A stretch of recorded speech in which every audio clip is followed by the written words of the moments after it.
Vote bank के भूखे इन राजनेताओं से कहना चाहता हूं, अगर सच्चे अर्थ से आपके दिल में मुसलमानों के लिए थोड़ी भी हमदर्दी है तो कांग्रेस पार्टी अपने पार्टी के अध्यक्ष मुसलमान को बनाए। क्यों नहीं बनाते भाई? वक्फ के नाम पर लाखों हेक्टेयर जमीन पूरे देश में है।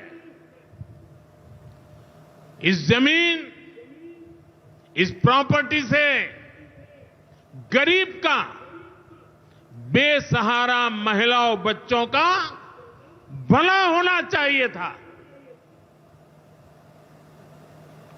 और आज ईमानदारी से उसका उपयोग हुआ होता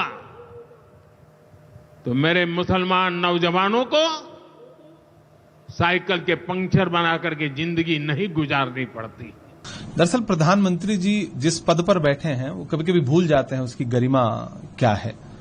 वो ऐसी भाषा का इस्तेमाल कर रहे हैं जो बिल्कुल जो सोशल मीडिया का ट्रोल इस्तेमाल करता है, पंचर बनाते हैं। ये कौन सी भाषा है? ये प्रधानमंत्री को शोभा नहीं देती, पहली बात।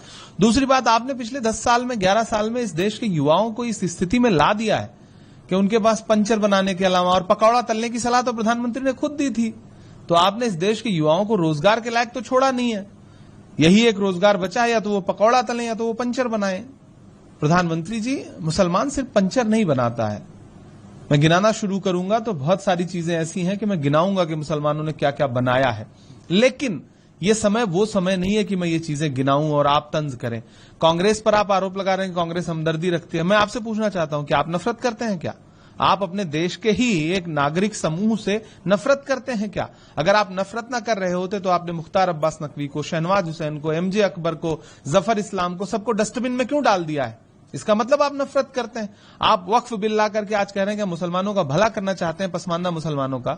आप बताइए, उस बिल को पेश करने के लिए लोकसभा में आपके पास एक भी मुस्लिम सांसद नहीं। आप मुस्लिम महिलाओं के हुकूक की बात करते हैं। आपका किसी भी लोकसभा हो, राज्यसभा हो, देश का कोई भी विधानसभा हो, एक भी मुस्लिम महिला सदस्य नहीं आपकी। आप जो बिल लेकर के आए हैं और उसके समर्थन में आप जो तथ्य रख रहे हैं वो दोनों झूठे हैं। गृहमंत्री जी ने देश की संसद में खड़े होकर के 123 प्रॉपर्टीज को लेकर के झूठ बोला है। आप पसमानदा मुसलमानों के हुकूक की बात करते हैं। इस देश का बुनकर समाज जो है वो पसमानदा ही तो है। आपने बुनकर उद्योग बर्बाद करके रख दिया। आपने भिवंडी हो, इचलकरंजी हो, मालेगांव हो, बनारस हो, मऊ हो, मुबारकपुर हो, आपने हर जगह बुनकर समाज त्रस्त है।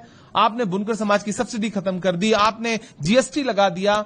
आपके संसदीय क्षेत्र बनारस में बुनकर समाज ईंट भट्टे पर काम करने के लिए मजबूर है। ये पसमानदा समाज के साथ आपने व्यवहार किया है। इस देश में पिछले 10 साल में मॉब लिंचिंग के शिकार जितने लोग हैं, मैं गिनाना शुरू करूं तो अखलाक से लेकर के, पहलू से लेकर के और तबरेज अंसारी तक सब पसमानदा समाज के ही तो लोग हैं। आप एक तरफ आपके आनुषांगिक संगठन के लोग जो है उन्हें मारते हैं, उनको प्रताड़ित करते हैं, और आप भाषणों में कहते हैं कि हम पसमानदा समाज का भला करना चाहते हैं। तबरेज अंसारी और अलीमुद्दीन के जो हत्यारे थे, लिंचिंग करने वाले लोग थे, उनको आपके केंद्रीय मंत्री ने माला पहनाई थी जेल से छूटने के बाद। प्रधानमंत्री जी, इस तरह की भाषा का इस्तेमाल मत कीजिए। आप जख्म भी देते हैं, फिर नमक रगड़ करके आप सोचते हैं कि इस देश का मुसलमान आपके इन भाषणों से खुश होगा, तो खुश नहीं होगा। ये प्रधानमंत्री की गरिमा के अनुरूप का भाषण नहीं। और कांग्रेस पे आप तांज कर रहे हैं तो आप इतिहास उठा के देख लीजिए। हकीम अजमल खान से लेकर के और मौलाना आजाद तक आपको इतिहास समझ में आ जाएगा।